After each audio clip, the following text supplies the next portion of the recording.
Why we choose the novel 1984 and not the novel Animal Farm when we try to describe totalitarianism.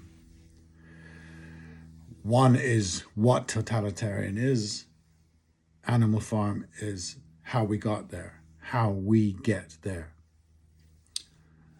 Years ago in the late 70s, I bundled out of a ballet class at drama school high as a kite and was cornered by a teacher who had never liked me, a truth with which I was fine. It was mutual and nothing changes in that relationship because she's a boss and twice my age. This time, however, she wanted to say something nice to me and compliment me on a performance I had given the evening before. So she said, "Last night I thought your work was really improved." And the resident genius at the school, not her, had said the day before, standing very still and close and looking right into me, "Well, good, such stillness. But can you do it again?" This was the notorious Drama Centre London, where compliments were short and forgotten, but these were of a different quality than I had heard before. "Yes, you did rather decently with your Giovanni," was the highest compliment I'd ever heard. For some reason I cannot fully get. None of this mattered to me. The arrogance of 21? I still don't know. It might have been the ballet. Ballet always made me feel impervious. I said to my non-fan as she waited for me to thank her, "Oh, thanks, Kathleen. Yeah, it was a lot of fun." She frowned. I half knew why as I said it. "Well, you know, it's not supposed to be fun." I think 40 years later, she was a teacher. Of course, she said that. To be honest, I was surprised it was fun. I had been brought up by WASPs where fun is almost a sin. But this was not really fun. It was moving. I didn't laugh afterwards.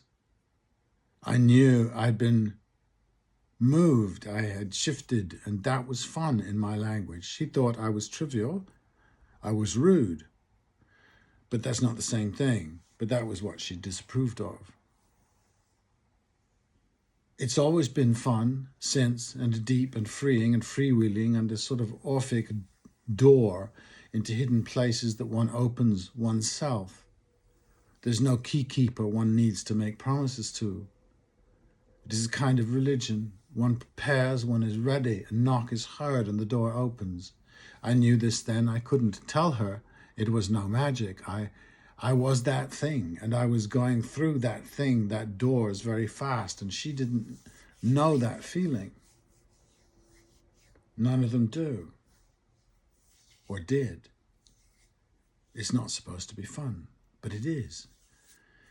It replaces the unfunny, the deferred gratification, which is the religion of the rest. So 1984, the book, then the film with the luminous Richard Burton and scrappy John Hurt. The story, we are all oppressed by a hidden crew. Some of us will be in this crew, most of us won't. How we get there, we assume, is by being obedient and self-interested, looking out for number one in a way that hurts number one, in that cowering way Americans fantasize as individuality, where there is no breath of originality, just fear and response echoing across their tragedy. There will then be the henchmen, the SS officers, the guards and torturers, or just the drones that carry on, behave and don't complain. We will become numb to the oppression. We will adapt to it and accept it as a fact of life and hope that the crew will look kindly upon us. There will have been a time of rebellion, but the reprisals had been awful, unspeakable. So over a period, rebellions had dissolved. When they did happen more recently, the rebels had created organizations that looked and behaved very like the crew. So the crew had actually won before the rebellion had begun. Humans had learnt that their fellow humans could not be trusted. Their lovers, friends, children, and parents were all untrustworthy and self-interested. There will have been an underground religion based on a God that would protect us from the crew, promising a heaven that was crewless with one indulgent king who loved us unconditionally. There will have been founders of this religion, probably martyrs murdered by the crew long ago, in ways to make us afraid.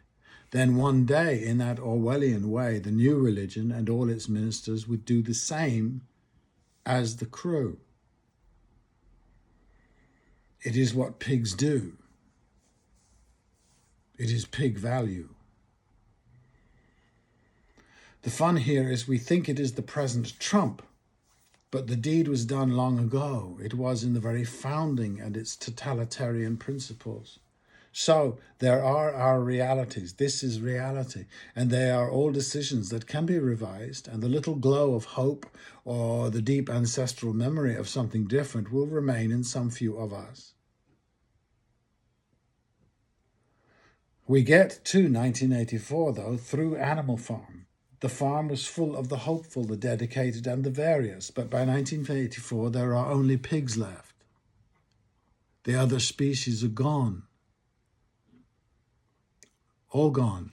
The horses, cows, and chickens, the troubadours and mystics, those that do not code and die young, all gone. We are now all on two legs. Orwell insists the pigs are the brightest. They are the whitest.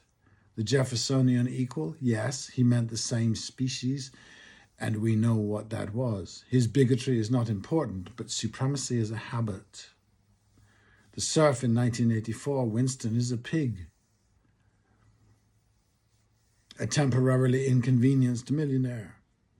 One cut out and put down. The revolutions are all gone by 1984. The rebellions are of pigs wanting to be top pig.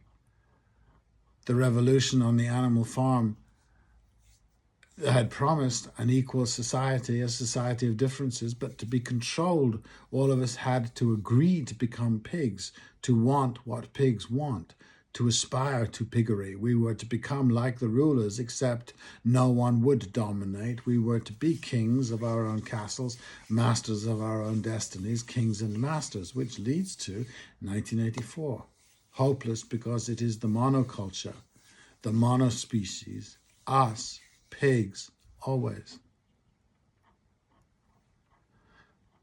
Our highest values are highly priced, founded on equality of sorts by our aspirations. Our highest achievements are our measurements and medals of inequality. The best picture, the best actor, degraded by the lucrative art of Oscar campaigning, and we pigs are so various we can absorb ourselves completely in the inanity of the red carpet. I can only sit back and marvel.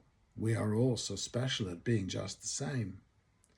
The trick here is to find these achievements useless to oneself. We are told that generational wealth is in property ownership. If that is so, rent. It is a conundrum among us humans, now pigs, that we have a sort of infinite psyche, and our progress has been to shrink it. If you like one God, it simplifies a tremendous imperative, and we wonder why we have AI. AI is like 1984, someone else's fault, Orwell tells us, except it is ours. I listen to a lot of journalists, the new ones. They're great, but they all speak almost exactly the same. They have that sort of hoity-toity but very limited vocabulary. I realized after a while that I like listening to Finkelstein, not just because of what he says, but how he says it. It is like listening to Hitchens or Muhammad Ali or Malcolm X. Their speakings are not calculations. I don't know how they were wrought, but their utterances and are expressive of them, and so land more deeply if we don't reject them. I found a thing here. We have been taught in class how to speak and write a language that is clear and correct. So we write our essays for teacher. We learn our poems, study later rhetoric to a standard. Then outside of class, we speak or write, remembering and obeying the rules, and assume that this rather weird sound or construction communicates. And it rarely does.